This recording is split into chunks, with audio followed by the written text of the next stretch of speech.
Judy Belk. I'm president and CEO of the California Wellness Foundation. My birthday is October 16th, 1952, so I'm 69. And you're supposed to say, I can't No, believe and you were born in? In Alexandria, Virginia. Virginia, okay. So, well, can you talk about going back to your family, and if you'd like to talk about where grandparents came from, parents came from, what was it like growing up in Alexandria, Virginia?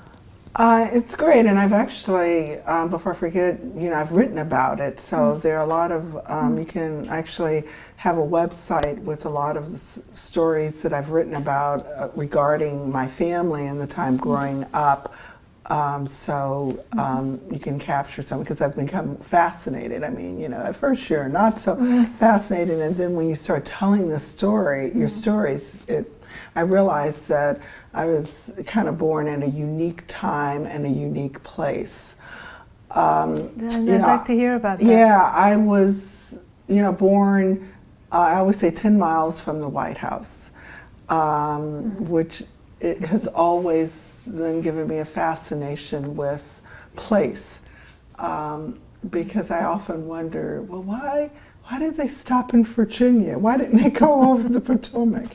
So I was born in Alexandria, Virginia, important place. On my mother's side, 5th generation, really going back to the earlier freed, slaves who settled in that area.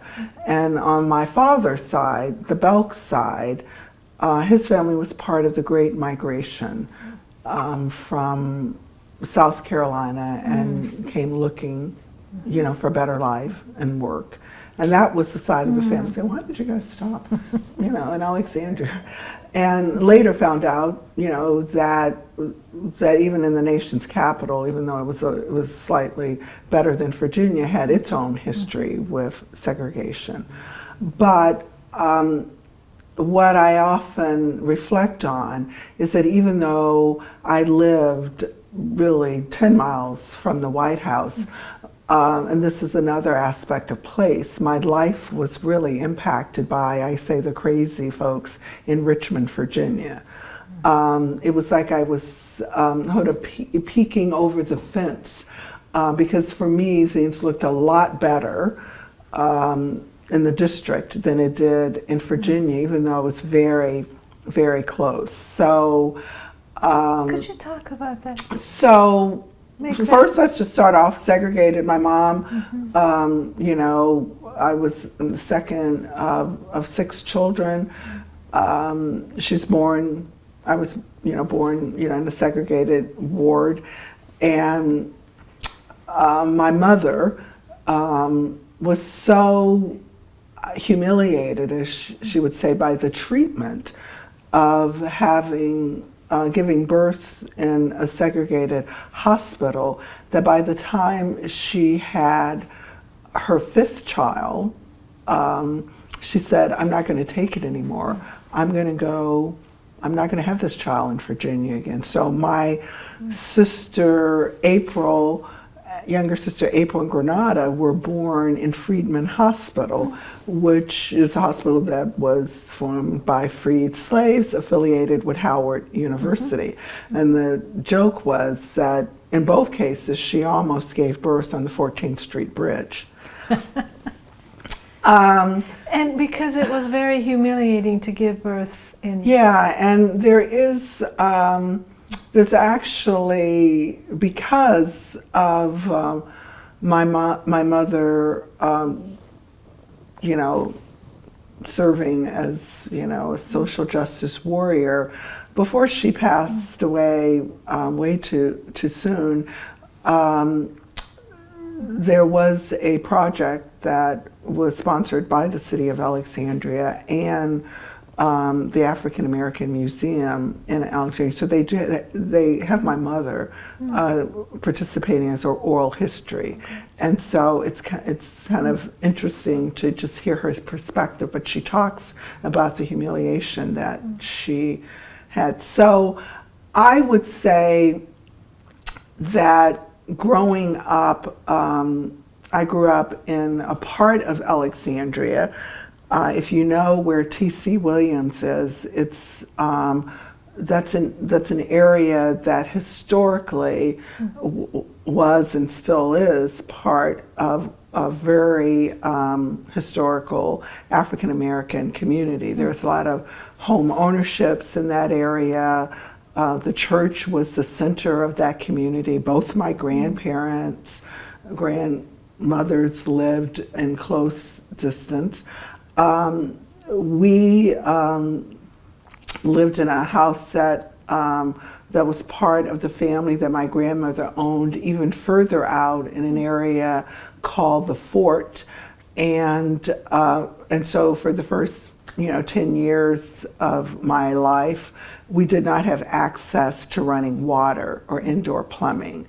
And it was because the city of Alexandria decided to stop the sewage system, guess where, just before the community. So my memories of my early life was one of how do I get through life without access to water, and an issue that I'm still very passionate about, because I literally, for the first 10 years, okay, do I take a bath today? Do I not? Do we have enough drinking water? Where would you get your water?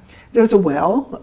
There were 2 houses in this area in the Fort that shared a well. Then we had an outhouse, but it was I realize now as I step back, it's really kind of traumatic in a lot of areas. And at that point, even though, when I go back, all of this area geographically is really close, it felt that we were really far from the city, for the city center. And I would say the other, it was a very close-knit, my great-grandfather, John Wesley Casey, was one of the founders of our family church from the 1800s. The church was our sort of community center. It's kind of where I saw men and women, black men and women in charge, empowered and wearing suits. So even though folks what kind of a church? It's a Baptist church, Oakland Baptist Church. And it was a source of pride, and was always told us that your great-grandfather, John Wesley Casey, was one of the founders of the church. And it was a very close-knit community. And I would say one of the significant milestones was when it was time for me to go to school. And Vicki, my sister Vicki, who was the eldest, and we were kind of raised in twos, and Vicki was my twosy. We were about 18 months apart. That she and I were bused to a school about 8 miles from where we lived, even though there was a perfectly fine, in fact, a brand new school a block away. And we'd have to stand on the side of the road and wait for this bus to come. And I noticed, the first thing that I noticed was it seemed like all of the playground equipment on the school site that we would pass seemed a lot nicer than at our school. So I asked my mom, I want to go to that school, Mom. How can I go to that school? And she said, no, you can't. And I was persistent and kept saying, well, why can't I? Why can't I go to that school? And then finally she said, they don't let colored children go to that school. And that was the first time, the next day when I was on the bus, that was the first time that I actually had noticed that all the kids on the bus were black and all the kids on that new school were white. And so I was still persistent. I asked a lot of questions, and I came back as my mother was sitting between her legs one day and she was braiding my hair, and I said, well, why won't they let colored people go to that school, Mom? And she kept saying, really? Another question, I could tell. And I kept saying, oh, really, why? I want to go to that school. And she said, because they're stupid, that's why. And, you know, I have read many, many very complex, hoity-toity definitions of racism, but I think that's the best one, stupidity. Yeah. That someone would treat me different or treat anyone different because of the color of our school. So, but I think it put a seed in my mom, and one day we were waiting for the bus. It was pouring rain, and it just didn't come. And my mother came out, got me and my sister, dragged us in the house. She was really angry, and I just heard her on the phone said, "The Belk girls are in," and that was transformative. That one phone call, at the time, because this was about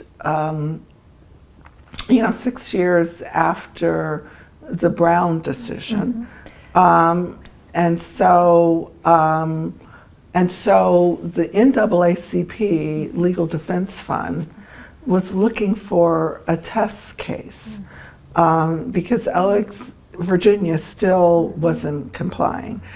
And they decided that Alexandria, being close proximity to the nation's capital, so they were looking and trying to get African American families who would agree.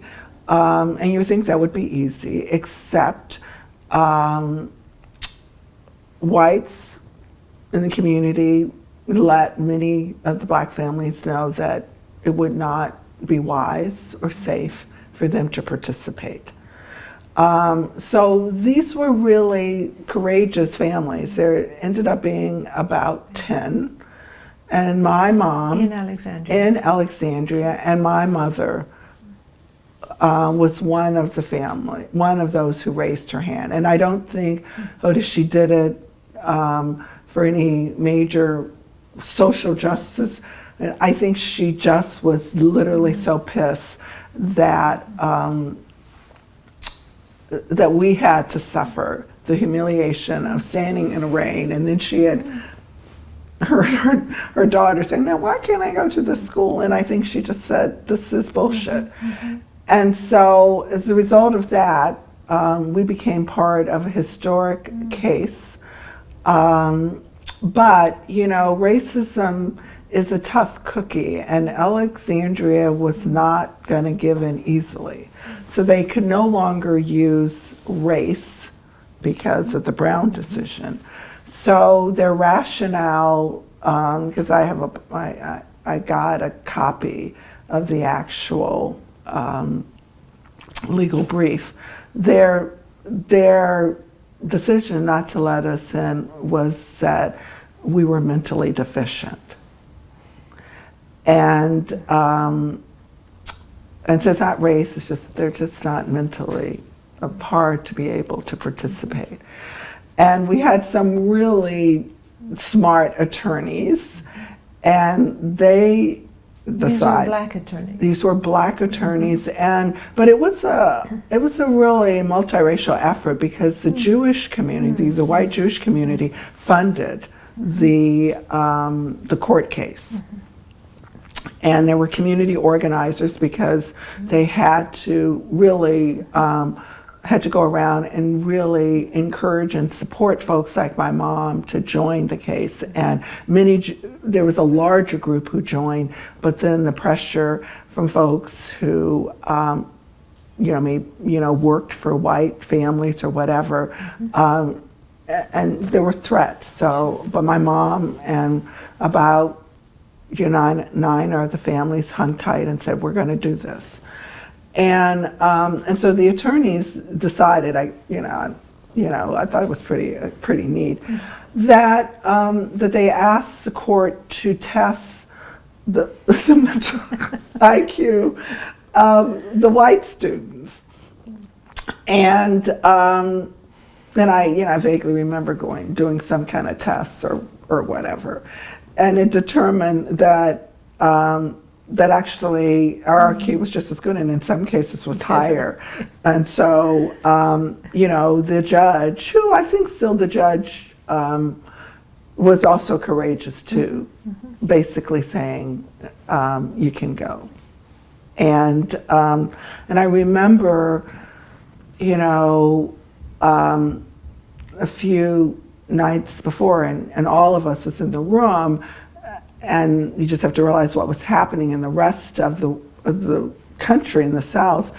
There were threats that there were concerns that there would be violence, and so we were given instructions that I was to hold Vicky's hand. That we You're were the oldest? She was the oldest. She's the older one. And we were to look straight ahead. They were just saying, you might be called a nigger, they might spit on you. How old are you? I am, I'm 6, and Vicky is about 7.5 or 8. So they're giving you these kinds of instructions. They're giving us the kind of instruction. And then my mother, who's a real badass, jumped up, and they were trying to say, we want to do, Dr. King, we're gonna just be peaceful. They can act like crazy or whatever. And I remember my mom jumping up saying, wait a minute. I don't mean any disrespect to Dr. King, but if anybody spits on my girls, I'm gonna kick their ass. And, Vicki and I just laughed because we knew my mom was bad. There was no violence. In fact, the white principal, came out and greeted us, and really told my mom, I will take care of your girls. And so that changed history in Alexandria on the short term. It would take until I was in 12th grade before the schools were fully integrated, because there was still fear. Even though the community organizers went around to other black families, you can go to these schools, you can go to these schools.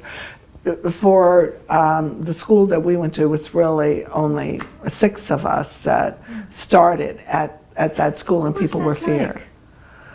I thought it was pretty cool that I was finally, in this. I was, young and just excited. One, I didn't have to be on the smelly school bus. I didn't have to in the rain, and so I think it was more difficult for Vicki.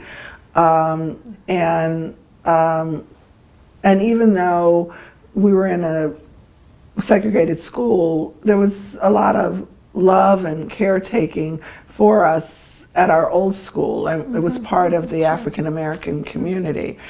And the parents, were not happy. I remember the kids being nice, but a couple of times when, someone invited me over to their house, they came back the next day and said, you can't come, Mommy said, you can't come to my house.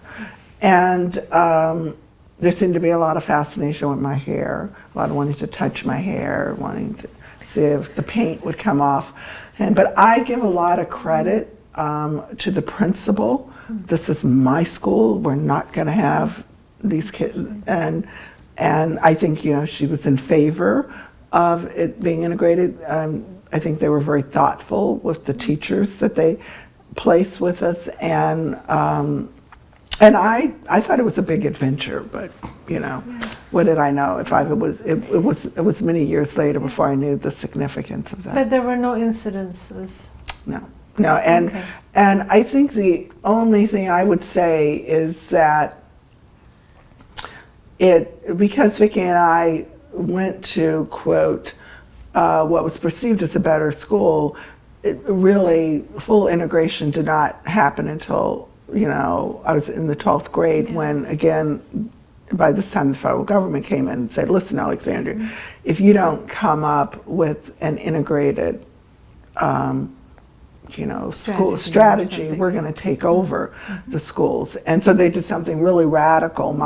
There were 3 high schools. T.C. Williams was the most kind of integrated. They decided to close down Hammond High School, which was the all-white high school, and GW, which was the all black, and so we're going to only have 1 high school in Alexandria.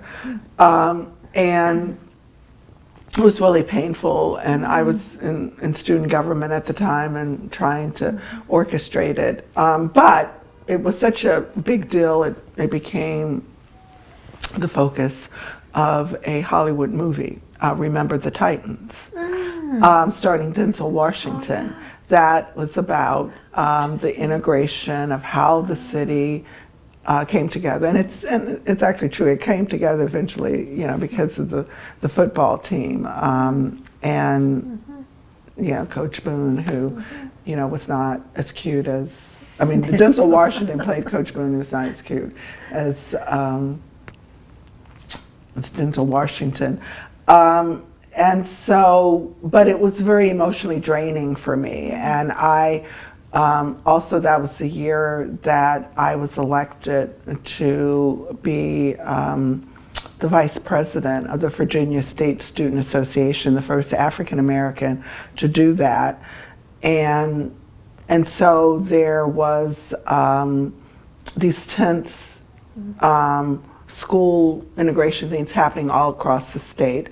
And, I had, most of the time I'd been, in Northern Virginia, but with this role, I had to travel across the state. And I became a symbol of, fear and racism, and it was just a really emotionally hard year for me. I remember going to one school in Southern, I would come in as a student leader, and usually the local student body president would host me. I would spend the night with her, and we were together all day. Then at the end, she brings me into this room, and she's kind of crying, and she brings in this black student, and she says, "Judy, you're going to be spending the night with her." And I'm saying, "Well, who is she?" "I thought I was going to night with you."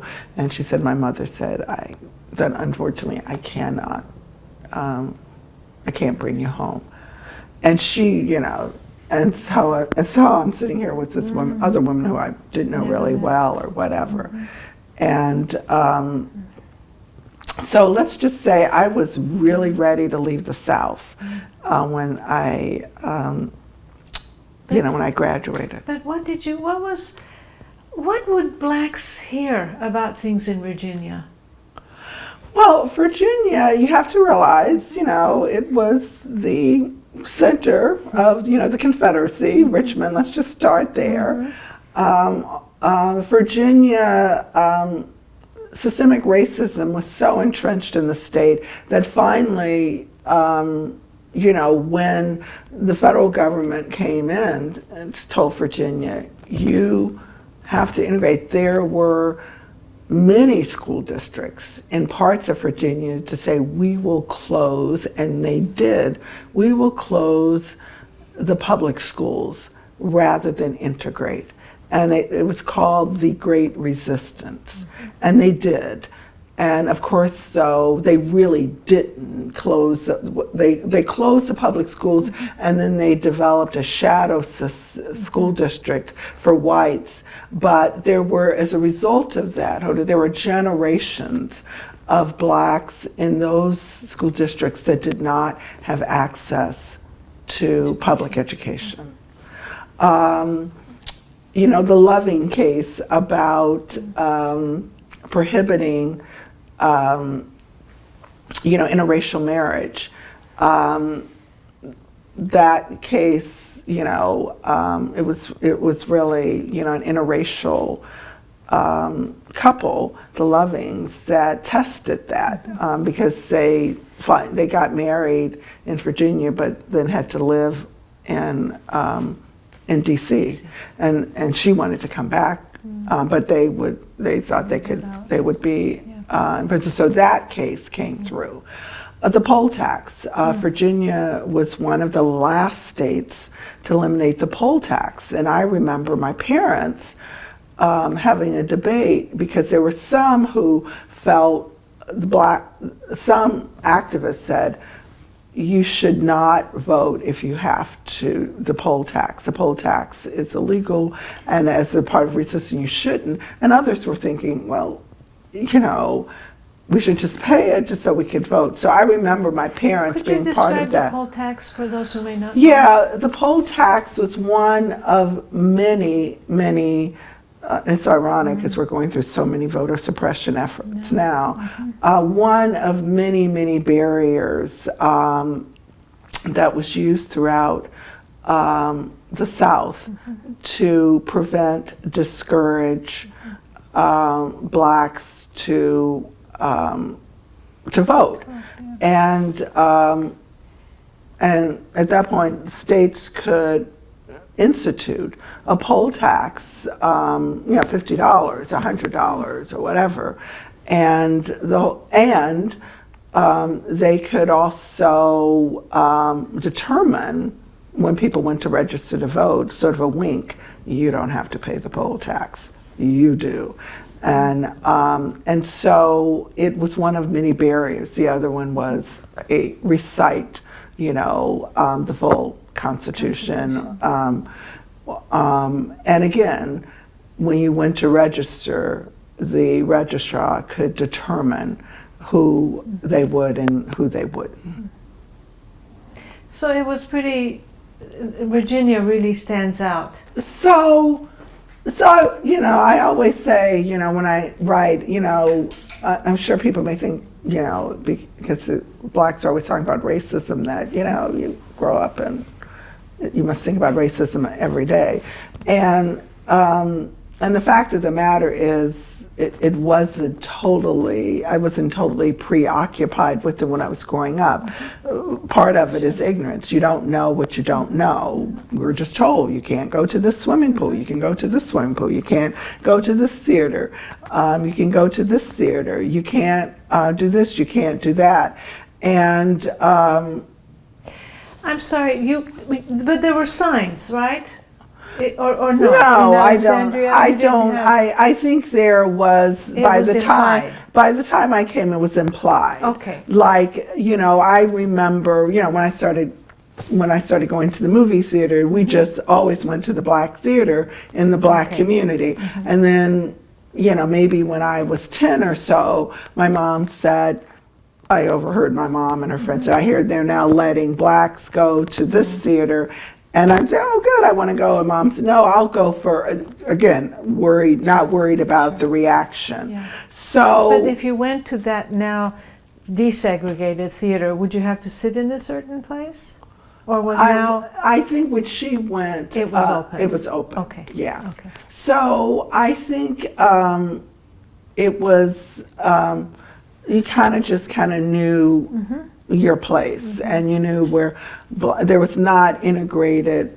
I mean, neighborhoods were segregated. Certainly, churches were segregated. My grandmother, worked as a domestic, and there was definitely economic, inequality. I think, But when I was growing up, and I think this is what folks are often saying, good and bad about integration.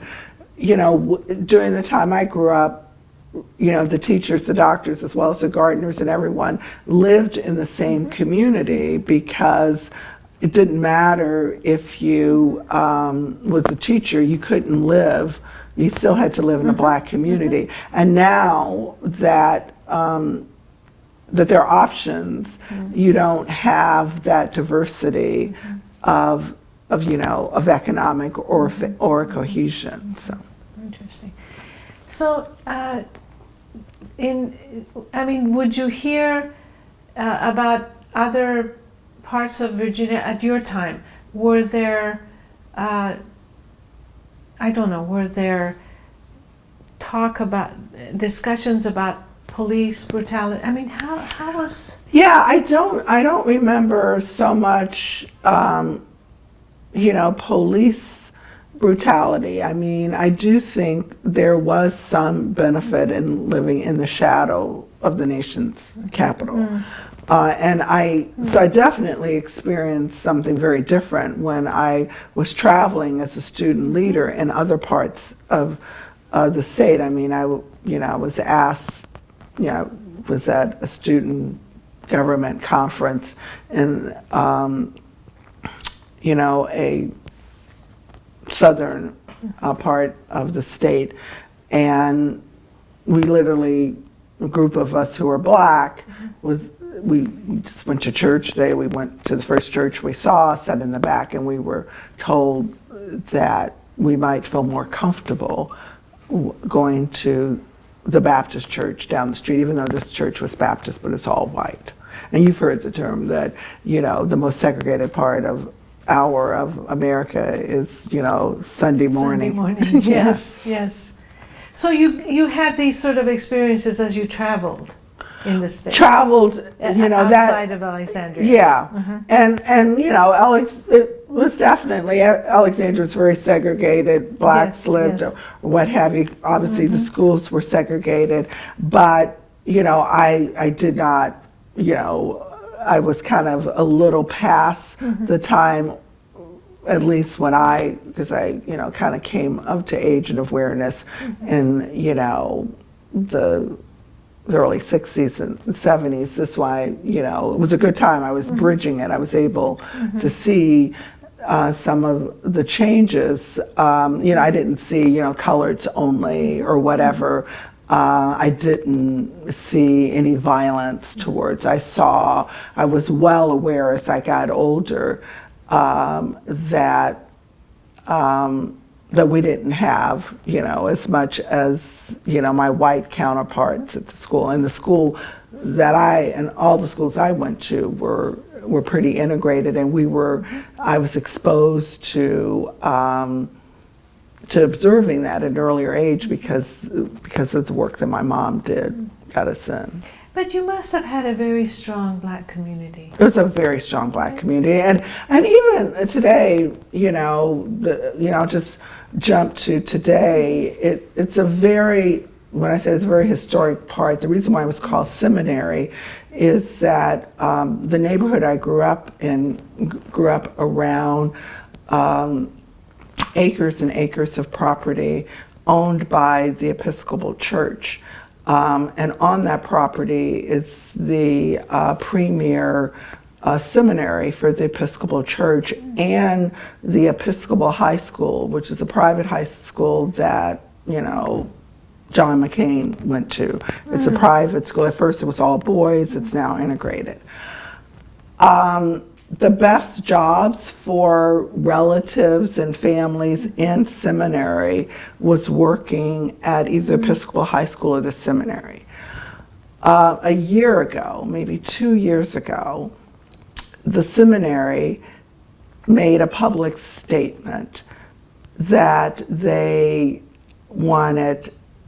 first wanted to admit that they had used slave labor, and that during the Jim Crow era, they had sorely mistreated their African American workers, and they were willing to pay reparations.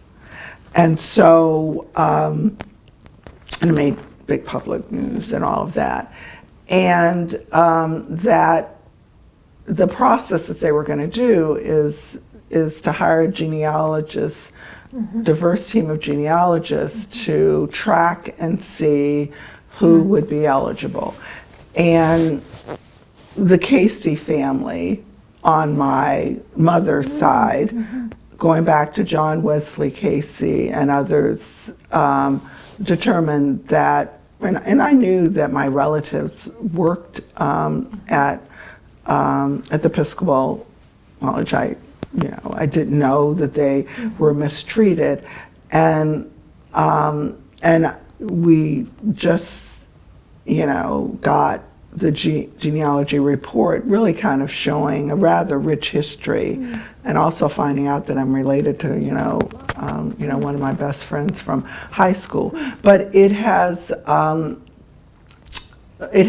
really stirred up some major discussions about reparations, and the only reason that we're involved in it is because my mom, who is a Casey, has deceased. We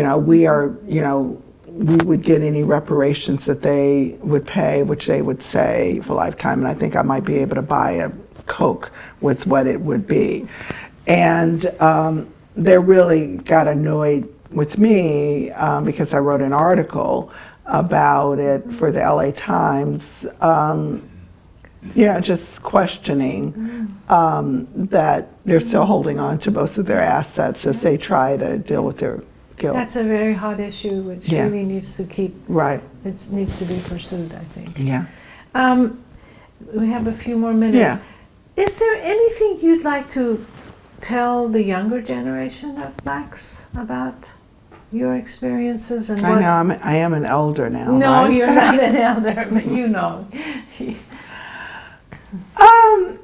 This is a really, it's a really, unusual time, and I have been thinking a lot about it, everything from violence to voter suppression. It was painful for me to see what happened, January 6th, because I kind of viewed the Capitol as part of my neighborhood. I mean, when I started driving, and went into DC, I was always told that if you get lost, always look for the Capitol, because the way the grid is, you'll be able to get back home. So I took it as a personal affront.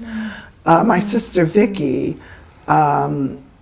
who was my Tuesday, was murdered using gun violence. So the violence is very personal. I'm now heading, a public health foundation that's a major funder of gun violence prevention and social justice. There are still, as I travel the state on behalf of the foundation, there's still more families than you would want to believe that do not have access to running water or indoor plumbing. This is Virginia? No, this is here even in California. In California. Oh, okay. Yeah. Okay.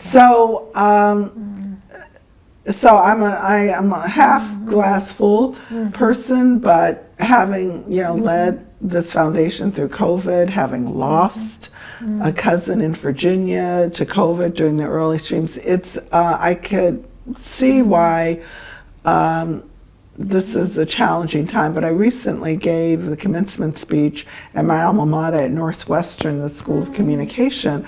And I'm saying, what am I going to say to these young people? And I met with a group of them before, and I said, well, what would you guys want to hear from an old fart like me? And they said, we got through COVID. 2 years of our college experience was COVID, but it's made us even more committed to wanting to use our skills to improve and enhance the world. And I think that is full circle for me, because they know a lot more about what they want to do than I did. But the one thing I did know, I didn't know quite I didn't even know this job existed, that I really wanted, as a result of my experience in Virginia and